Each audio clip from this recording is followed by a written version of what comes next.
नमस्कार दोस्तों, जय हिंद, वंदे मातरम। सभी प्यारे मित्रों का वेलकम, अभिनंदन है। टीटी परिवार, शिक्षकों के परिवार जायसवाल कोचिंग सेंटर पर, पावर्ड बाई शिक्षा ही प्रकाश है। दोस्तों, बात करेंगे बाल विकास के प्रैक्टिस सेट नंबर 12 पेपर की बात करेंगे। जी हाँ, 12वां यह प्रैक्टिस पेपर है। प्रत्येक प्रैक्टिस पेपर में 30 महत्वपूर्ण लाजवाब क्वेश्चन होते हैं, जिसमें आपको कमेंट करके फीडबैक कर बताना है कि इस प्रैक्टिस पेपर में आपका स्कोर क्या है, आपका फीडबैक क्या है, आपको ओपिनियन क्या है, आपकी तैयारी क्या है। तो चलिए, सभी प्यारे मित्र तैयार हो जाएंगे। चाइल्ड डेवलपमेंट एंड पेडागोजी के प्रैक्टिस पेपर नंबर 12 में की बात करेंगे। 30 महत्वपूर्ण लाजवाब क्वेश्चन रहने वाले हैं। आपके सिलेबस, आपके एग्जाम पैटर्न की बात करेंगे। पहला प्रश्न दोस्तों, आपकी स्क्रीन पर जितने प्यारे भाई बहनें पहली बार विजिट कर रहे हैं, चैनल को सब्सक्राइब करें ताकि लेटेस्ट नोटिफिकेशन हर एक क्लास का फ्री ऑफ कॉस्ट आपको मिलता रहे। पहला प्रश्न है, निम्न में से कौन सा लक्षण जो है किसी मापक उपकरण के लिए सर्वाधिक वांछनीय होता है? विश्वसनीयता, वैधता, वस्तुनिष्ठता, मानक की बात कर रहे हैं। 4 बेहतरीन लाजवाब आपकी स्क्रीन पर ऑप्शन दिए गए हैं। तो निम्न में से कौन सा लक्षण किसी मापक उपकरण के लिए सर्वाधिक वांछनीय होगा? वह हम वैधता की बात करेंगे। सेकंड ऑप्शन यहाँ पर सही हो जाएगा। आइए देख लेते हैं दूसरा प्रश्न आपकी स्क्रीन पर क्या दिया गया है। बेहतरीन लाजवाब प्रश्न दिया गया है कि थर्स्टन व लिंकट निम्न में से किसके मापन के लिए संबंधित हैं? तो थर्स्टन और लिंकट जो है किसके मापन से संबंधित है? बुद्धि, आवृत्ति, मूल और व्यक्तित्व की बात करेंगे। सभी प्यारे मित्र कमेंट कीजिएगा। थर्स्टन और लिंकट निम्न में से किसके मापन के लिए संबंधित है? तो यह अभिवृद्धि के मापन के लिए संबंधित हो जाएंगे। आई थिंक सभी प्यारे मित्र वीडियो को अच्छे तरीके से समझ पा रहे होंगे, हर एक क्वेश्चन, हर एक कंसेप्ट समझ रहे होंगे। तो वीडियो को एक बार दिल से अवश्य लाइक कीजिएगा। अगर आपका सपना है गवर्नमेंट टीचर बनना, अध्यापक अध्यापिका बनना, तो यहाँ पर आपके सिलेबस के अकॉर्डिंग हर एक क्वेश्चन, हर एक सेशन, हर एक सब्जेक्ट का आपको प्रिपरेशन के लिए बेहतर आपको यहाँ पर नोट्स, मटेरियल, एग्जाम, एमसीक्यूज वगैरह मिल जाएंगे। तीसरा प्रश्न है कि उत्सुकता परीक्षण निम्न में से किसका घटक है? किसकी हम बात करें? हम उत्सुकता परीक्षण की बात कर रहे हैं। ये किसका घटक है? सृजनात्मकता का है, अभिप्रेरणा का है, रुचि का है या बुद्धि का है? इनमें से 4 में से बताना है कि जो आपका उत्सुकता परीक्षण है इनमें से किसका घटक है। तो सभी जानते हैं, समझते हैं, ज्ञानी, सर्वज्ञ, व्याख्याता लोग हैं कि सृजनात्मकता जो है, उत्सुकता परीक्षण सृजनात्मकता का घटक कहला जाएगा। क्या कहलाएगा? सृजनात्मकता का घटक उत्सुकता परीक्षण हो जाएगा। आई थिंक पहला ऑप्शन सही हो जाएगा। चौथा प्रश्न दिया गया है, निम्न में से कौन सृजनात्मकता से संबंधित नहीं है? नेगेटिव, नकारात्मक प्रश्न है। क्या प्रश्न है? सृजनात्मकता से संबंधित नहीं है। हम मौलिकता की बात कर रहे हैं, प्रवाह, मितव्ययिता, उपयोगिता। सभी जानते हैं, बार बार रिपीट हुआ है प्रश्न कि सृजनात्मकता से संबंधित मौलिकता, प्रवाह और उपयोगिता होता है, लेकिन मितव्ययिता नहीं होता है। तो सृजनात्मकता से संबंधित मितव्ययिता नहीं होगा। तीसरा ऑप्शन सही हो जाएगा। अब देखते हैं दोस्तों, 5वां प्रश्न दिया गया है कि गैगने निम्न में से किससे संबंधित है? अधिगम का श्रेणी क्रम से, अधिगम के सिद्धांत से, अधिगम के मूल्यांकन से या अधिगम के प्रबंधन से? सभी कमेंट कीजिएगा। गैगने निम्न में से किससे संबंधित है? तो यह अधिगम के श्रेणी क्रम से संबंधित हो जाएगा। छठवां प्रश्न आपकी स्क्रीन पर दिया गया है। आइए देख लेते हैं कि बुद्धिलब्धि के संबंध में कौन सा कथन सत्य दिया गया है। आईक्यू बुद्धिलब्धि की बात कर रहे हैं। बौद्धिक आयु में व्युत्क्रमी संबंधी है, कलानुक्रमिक आयु में प्रत्यक्षतः संबंधित है, या कलानुक्रमिक आयु से व्युत्क्रमी संबंधित है, या बौद्धिक तथा कलानुक्रमिक आयु दोनों के प्रत्यक्ष संबंधित है। तो बुद्धि शब्द के संबंध सत्य है। देखिए, बुद्धिलब्धि का अगर सूत्र आता है तो सभी लोग जानते हैं, IQ बराबर MA यानी कि मानसिक आयु बटे CA यानी कि वास्तविक आयु मल्टीप्लिकेशन 100 होता है। और यही संबंध बताना है बुद्धिलब्धि के संबंध में, यही है कि कलानुक्रमिक आयु के से व्युत्क्रमी संबंधित हो जाएगा। तो सी ऑप्शन सही हो जाएगा। 7वां प्रश्न है कि 16 PF प्रयोग किसके मापन हेतु किया जाता है? बहुत बार आपको पूछा गया है 16 PF परीक्षण या 16 PF मापन, ये बहुत इंपॉर्टेंट है। हरमन रोसा परीक्षण, ये बहुत बार आपके पूछा जाता है, सभी पैरामीटर जानते हैं। ठीक है, तो 16 PF का प्रयोग और आपका एक आता है TAT परीक्षण। ये 3 में से क्वेश्चन आपका आता ही आता है कन्फर्म, प्रत्येक TT एग्जाम में पूछा जाता है प्रश्न। तो 16 PF का प्रयोग किसके मापन हेतु किया जाता है? सभी लोग जानते हैं, हम बात कर रहे हैं व्यक्तित्व के मापन की बात कर रहे हैं। तीसरा ऑप्शन सही हो जाएगा। आइए देख लेते हैं अगला प्रश्न क्या दिया गया है कि बुद्धि का तरल मोजेक मॉडल किसने किया था? जी हाँ, बेहतरीन लाजवाब प्रश्न, रिपीटेड प्रश्न, बहुत बार पूछा गया है, संभावित प्रश्न है, बार बार पूछा जाता है प्रश्न कि बुद्धि का तरल मोजेक मॉडल किसने दिया? कैटल ने, गिलफोर्ड ने, थर्स्टन ने, स्पीयरमैन ने। सभी प्यारे मित्र जानते हैं, समझते हैं, ज्ञानी, श्रवक, व्याख्याता लोग हैं और ऐसी तैयारी चलती रहेगी तो वो दिन दूर नहीं है जहां पर आपका नोटिफिकेशन मिलेगा कि आपको सिलेक्शन मिल चुका है, आपको रिजल्ट मिलेगा, मार्कशीट पर लिखा रहेगा you are verified and join coming soon, कोई भी स्कूल का नाम दे दिया जाएगा। तो बुद्धि का तरल मौजिक मॉडल किसने दिया था? हम कैटल महोदय की बात कर रहे हैं, कैटले की बात कर रहे हैं। 9वां प्रश्न दिया गया है कि बच्चे के संज्ञानात्मक विकास हेतु उत्तम स्थान है। जी हाँ, हम सभी चाहते हैं कहीं भी जाना हमें उत्तम स्थान मिल जाए, ठीक है, सभी चाहते हैं, बच्चे भी चाहते हैं, हम भी चाहते हैं, तैयारी कर रहे हैं, हमें उत्तम स्थान मिलना चाहिए, सर्वोच्च अंक मिलना चाहिए जिससे सिलेक्शन हो। तो बच्चे के संज्ञानात्मक विकास हेतु उत्तम स्थान कौन सा होगा? खेल का मैदान, सभागार, घर होगा या विद्यालय एवं कक्षा का वातावरण? तो सभी जानते हैं, समझते हैं कि बच्चे का संज्ञानात्मक विकास चाहना है तो उसके हेतु विद्यालय और कक्षा का वातावरण जो है उत्तम स्थान कहला जाएगा। अब देख लेते हैं 10वां प्रश्न स्क्रीन पर आपके आ चुका है। प्रश्न क्या पूछा जा रहा है कि अभिप्रेरणा के स्रोत कौन है? यहाँ पे स्रोत नहीं, यहाँ पे स्रोत होना चाहिए, ठीक है, मिसप्रिंट हुआ है। तो अभिप्रेरणा के स्रोत कौन कौन से हैं? आवश्यकता, चालक, प्रेरक, इच्छा। तो सभी लोग जानते हैं अभिप्रेरणा का जो स्रोत है इनमें से कौन कौन सा है? तो आवश्यकता कहलाएगा। आपकी जो आवश्यकता होगी, क्या है हमारी जो आवश्यकता है, ठीक है, तो आवश्यकता, अभिप्रेरणा का स्रोत क्या कहलाएगा? आवश्यकता कहलाती है। पहला ऑप्शन सही हो जाएगा। अब देख लेते हैं दोस्तों, अगला प्रश्न स्क्रीन पर दिया गया है कि व्यवहार में होने वाले स्थायी परिवर्तन जो अभ्यास के कारण होते हैं उन्हें क्या कहा जाता है? आपका जो व्यवहार है, आपका जो रिलेशन है, उसमें जो परिवर्तन होता है, स्थायी परिवर्तन जो होता है, जो अभ्यास के कारण होता है, प्रैक्टिस के कारण होता है, उसको सीखना कहते हैं, सोचना कहते हैं, क्रिया करना कहते हैं या कल्पना करना कहते हैं। सभी कमेंट कीजिएगा। तो आपके व्यवहार में होने वाले स्थायी परिवर्तन जो कि अभ्यास के कारण, प्रैक्टिस के कारण होता है, उसे ही क्या कहते हैं? उसे ही सीखना कहते हैं। ये सेकंड बार रिपीट हुआ प्रश्न। जी हाँ, इंपॉर्टेंट प्रश्न है। हर एक क्वेश्चन, हर एक सेशन इंपॉर्टेंट है क्योंकि सिलेक्शन यहाँ पे 101% एंड श्योर एंड प्योर की बात करेंगे। जी हाँ, सभी प्यारे मित्रों का वेलकम है। जयसवाल सर आप सभी का अभिनंदन, स्वागत, नमन करते हैं। बात करेंगे अगले प्रश्न की कि इनमें से कौन सा कारक स्मृति से संबंधित नहीं है? नेगेटिव नकारात्मक प्रश्न है। स्मृति से संबंधित पहचान, धारण, पुनः स्मरण या अनुभूति की बात करेंगे। 4 बेहतरीन लाजवाब ऑप्शन है। देखिए सभी जानते हैं कि स्मृति कारक से संबंधित पहचान होता है, धारणा होती है, पुनः स्मरण होता है, धारण, ठीक है, आपने जो ज्ञान धारण किया है, सीखा है, वो धारण हो गया। पहचान भी होता है, पहचान जाएं, पुनः स्मरण करें, ये स्मृति कारक से संबंधित हो जाएगा, लेकिन अनुभूति आपका नहीं होगा। According two questions right option number 4 option सही हो जाएगा। अब देख लेते हैं दोस्तों, अगला प्रश्न है कि मैस्लो के अभिप्रेरणा सिद्धांत को क्या कहा जाता है? आवश्यकता का सिद्धांत, शारीरिक सिद्धांत, दृढ़ इच्छा शक्ति का सिद्धांत या अंतर्निरोध का सिद्धांत कहते हैं। तो जब भी मैस्लो की बात करते हैं, मैस्लो के प्रेरणा के सिद्धांत की बात करते हैं, पहला ऑप्शन सही हो जाएगा। हम बात करें आवश्यकता के सिद्धांत की बात करेंगे। मैस्लो के प्रेरणा का सिद्धांत को क्या कहते हैं? आवश्यकता का सिद्धांत। आवश्यकता का सिद्धांत किसका है? तो मैस्लो के अभिप्रेरणा का सिद्धांत को कहते हैं। दोनों सेम क्वेश्चन है, आंसर सेम है, क्वेश्चन आपको डिफरेंट मिलेगा। प्रधानाध्यापक या वरिष्ठ शिक्षक के लिए विद्यालय में कौन सी नेतृत्व शैली बेहतर होगी? जब देखिए आपकी नियुक्त होगी, आप अध्यापक अध्यापिका बनेंगे, ठीक है, आप प्रधानाध्यापक बन गए, वरिष्ठ शिक्षक जब बनेंगे, ठीक है, तो ये बताइए विद्यालय में कौन सा नेतृत्व शैली बेहतर होनी चाहिए?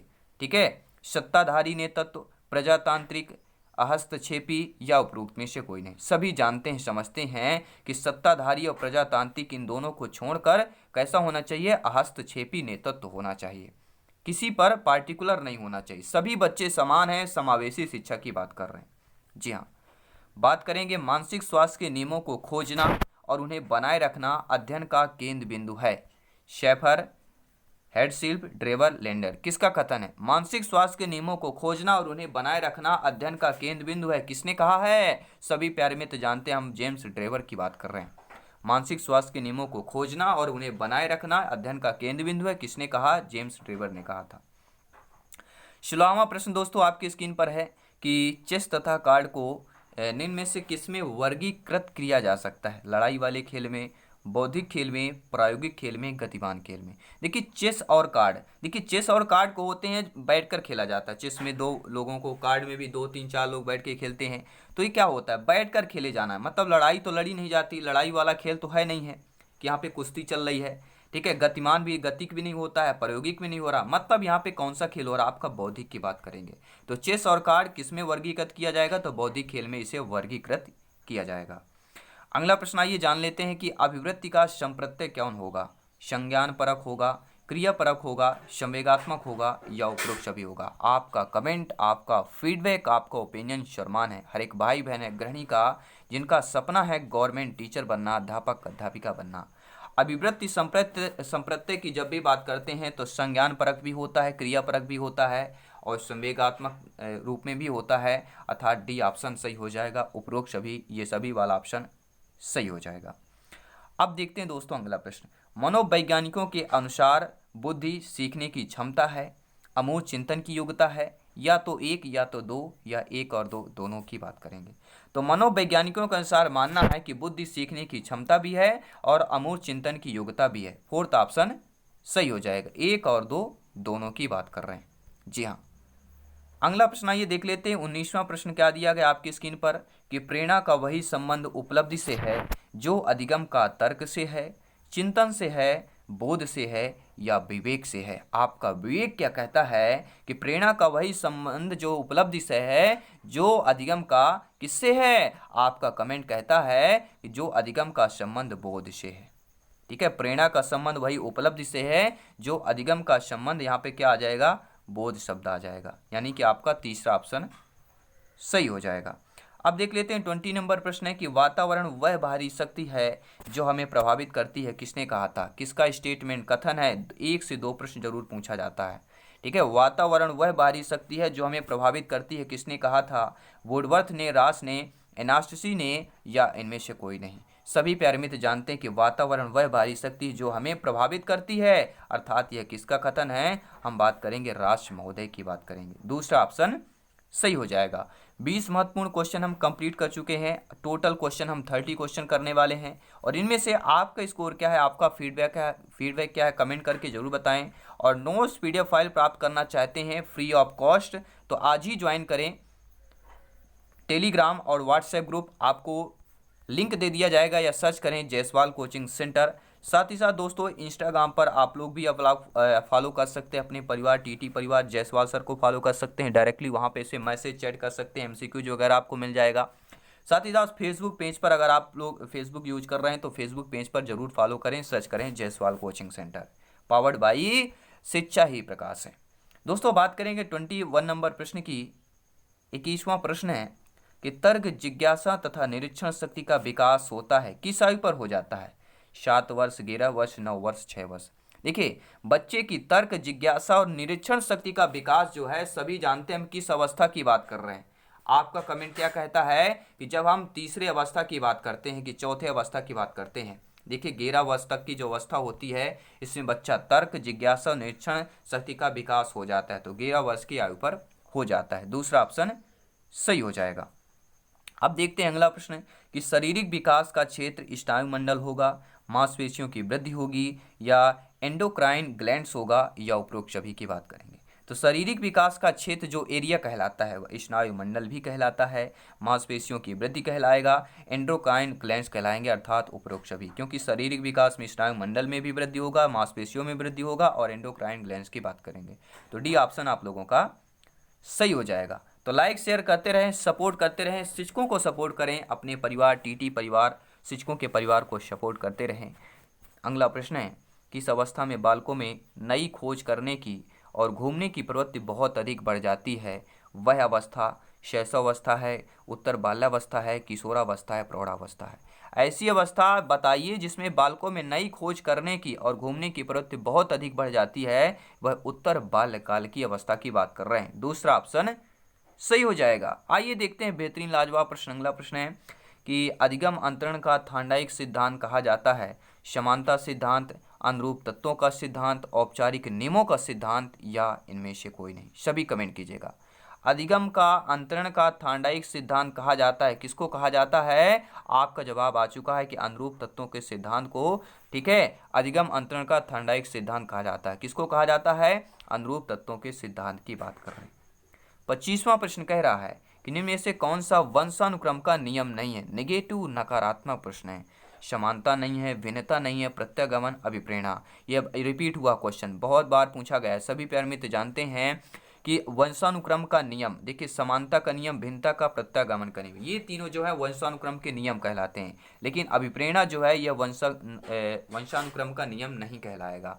तो according to question right option number 4 option सही हो जाएगा। जी हाँ, 25 महत्वपूर्ण लाजवाब बाल विकास के प्रैक्टिस पेपर नंबर 12 में हम कंप्लीट कर चुके हैं। 5 महत्वपूर्ण और क्वेश्चन करने वाले हैं, क्योंकि हमारी तैयारी 30 आप में से 28+ लाना है। सिलेक्शन का रास्ता आसान करना है, अपने सपने अपने ड्रीम्स को पूरा करना है। तो कौन सी अवस्था तक जो है बालक की दृष्टि एवं श्रवण इंद्रियां पूर्ण रूप से विकसित हो चुकी होती हैं, मतलब पूर्ण रूप से होती नहीं है, रनिंग पर नहीं है, पूरी तरह से हो जाती है। 3 अथवा 4 वर्ष, 6 अथवा 7 वर्ष, 8 अथवा 9 वर्ष। तो देखिए सभी प्यारे मित्र जानते समझते हैं कि बालक की दृष्टि और श्रवण इंद्रिया, दृष्टि मतलब बच्चा देखने लगे, श्रवण इंद्रिया मतलब सुनने लगे। देखिए जब बच्चा जब जन्म होता है, ठीक है, जब बच्चे का जन्म होता है तो बच्चे जब देखिए जब आप पुकारते हैं, बच्चे को बुलाते हैं तो वो आवाज़ सुनने लगता है, उधर देखने लगता है। मतलब वही हुआ कि श्रवण इंद्रिया पूर्ण रूप से विकसित हो जाती हैं, बालक अच्छी तरह से देखने लगता है। अर्थात वह 3 से अथवा 4 वर्ष तक की अवस्था पर बालक या बालिका जब 3 से 4 वर्ष की अवस्था तक पहुँचता है तो वह बालक की दृष्टि एवं श्रवण इंद्रिया विकसित हो चुकी होती हैं। तो पहला ऑप्शन सही हो जाएगा। अगला प्रश्न है, संकेत अधिगम के अंतर्गत सीखा जाता है। पारंपरिक अनुकूलन, मनोविज्ञान, वातावरण, मनोदैहिक की बात करेंगे। सभी प्यारे मित्र जानते हैं हम किसकी बात कर रहे हैं। संकेत अधिगम के अंतर्गत क्या सीखा जाता है? मनोदैहिक, वातावरण, मनोविज्ञान या पारस्परिक अनुकूलन। तो संकेत अधिगम के अंतर्गत पारस्परिक अनुकूलन सीखा जाता है। क्या है? संकेत अधिगम के अंतर्गत क्या सीखा जाता है? पारंपरिक अनुकूलन सीखा जाता है। अगला प्रश्न आपकी स्क्रीन पर दिया गया है, सभी प्यारे मित्र कमेंट कीजिएगा कि निम्न में से कौन सा उदाहरण या एग्जाम्पल अर्जित प्रेरक का उदाहरण होगा। कौन सा प्रेरक? अर्जित प्रेरक की बात कर रहे हैं। भूख, पुरस्कार, रुचि, विश्राम। देखिए ऐसा उदाहरण जो अर्जित प्रेरक का उदाहरण हो। सभी जानते हैं कि रुचि जो होती है, किसकी बात कर रहे हैं? रुचि जो है, रुचि जो नाम है ये हमारा ऐसा एग्जाम्पल उदाहरण है जो अर्जित प्रेरक का उदाहरण कहलाएगा। रुचि की बात करेंगे। बाकी देखिए भूख सबको लगती है, अच्छा काम करोगे पुरस्कार मिलेगा, ठीक है। विश्राम की बात कर रहे हैं, सभी प्यारे मित्र कमेंट कीजिएगा। और रुचि के साथ साथ आपका आदत भी आ जाता है। तो दोनों एग्जाम्पल आपका अगर आ जाएं कि अर्जित प्रेरक का उदाहरण रुचि और आपका आदत भी आता है, तो ये दोनों एग्जाम्पल आपके अर्जित प्रेरक की बात कर रहे हैं। आइए देख लेते हैं अगला प्रश्न। इसके बाद एक महत्वपूर्ण और क्वेश्चन करेंगे। टोटल जो है 30 क्वेश्चन कर रहे हैं। अभिप्रेरणा वर्णित होती है, किस पर वर्णित होती है? ज्ञानात्मक जागृति द्वारा, भावात्मक जागृति द्वारा, एक व दो दोनों द्वारा, इनमें से कोई नहीं। हम किसकी बात कर रहे हैं? हम अभिप्रेरणा की बात कर रहे हैं। जी हाँ, हमारे मोटिवेशन चैनल को जरूर ज्वाइन करें। लाइफ फैक्ट मोटिवेशन आप सर्च कर सकते हैं यूट्यूब पर, हमारा मोटिवेशन चैनल है। और साथ ही साथ आप लोग विजय जायसवाल मोटिवेशन वीडियो भी सर्च कर सकते हैं। क्या सर्च करेंगे? विजय जायसवाल मोटिवेशन वीडियो या मोटिवेशन वीडियो बाय विजय जायसवाल आप सर्च करेंगे तो हमारे मोटिवेशन वीडियो भी मिल जाएंगे। तो वहाँ पर भी आप लोग सपोर्ट करते रहें, जिससे आपको प्रेरणा मिले, मोटिवेशन मिले, लाइफ में आगे बढ़ने के लिए बहुत सारे थॉट्स और पॉजिटिव थॉट्स मिलेंगे। तो अभिप्रेरणा वर्णित होती है। तो अभिप्रेरणा क्या है? भावात्मक जागृति द्वारा आपका वर्णित होती है। दूसरा ऑप्शन सही हो जाएगा। आइए जान लेते हैं 30वां बेहतरीन प्रश्न दिया गया है कि चिंतन मानसिक क्रिया का पहलू है। जो चिंतन होता है मानसिक क्रिया का ज्ञानात्मक पहलू है, भावात्मक पहलू है या आपका क्रियात्मक पहलू होगा। आपका कमेंट, आपका फीडबैक, आपका ओपिनियन तय करता है कि इस प्रश्न का जवाब, इस प्रश्न का फीडबैक क्या होगा। सभी प्यारे मित्र कमेंट कीजिएगा। जिनका सपना है अध्यापक अध्यापिका बनना, फ्री में नोट्स पीडीएफ फाइल प्राप्त करना चाहते हैं, जरूर ज्वाइन करें। व्हाट्सएप ग्रुप, टेलीग्राम, इंस्टाग्राम और फेसबुक पेज पर जरूर फॉलो करें अपने परिवार टीटी परिवार जायसवाल कोचिंग सेंटर को। तो चिंतन मानसिक क्रिया का कौन सा पहलू हो जाएगा? तो सभी लोग जानते हैं चिंतन मानसिक क्रिया का आपका कौन सा पहलू होता है। तो हम क्या बात कर रहे हैं? सभी लोग जानते हैं किसकी बात कर रहे हैं? ज्ञानात्मक पहलू की बात कर रहे हैं। किसकी बात कर रहे हैं दोस्तों? ज्ञानात्मक पहलू की बात कर रहे हैं। तो ये रहे 30 महत्वपूर्ण प्रश्न आपके चाइल्ड डेवलपमेंट एंड पेडागोजी के प्रैक्टिस पेपर नंबर 12 की बात करेंगे। 20 मिनट में हमने 30 क्वेश्चन किया है। ये है प्रैक्टिस पेपर। इसी तरह प्रैक्टिस पेपर तैयार किया जाता है, क्योंकि यहाँ पर 30 में 30 मिनट लेंगे तो फिर एग्जाम में और टाइम लगेगा। तो यहाँ पर ऐसा सोचिए, एग्जाम पर ये आपके 30 क्वेश्चन हैं, कितना टाइम में आप लोग क्वेश्चन अटेंड करते हैं, नोट्स प्राप्त करें, ठीक है, तो जरूर फॉलो करते रहें, विजिट करते रहें, हर एक क्लास हर एक सेशन आपको प्लेलिस्ट चेक करते रहें। प्लेलिस्ट में सारी क्लासेज आपको कंसेप्ट वाइज मिल जाती है, सब्जेक्ट वाइज मिल जाती है और नंबर वाइज मिल जाती है। तो प्लेलिस्ट में विजिट करें। जल्दी मिलते हैं next class, next session, next subject पर। सभी मित्रों को जय हिंद, वंदे मातरम, धन्यवाद सभी का।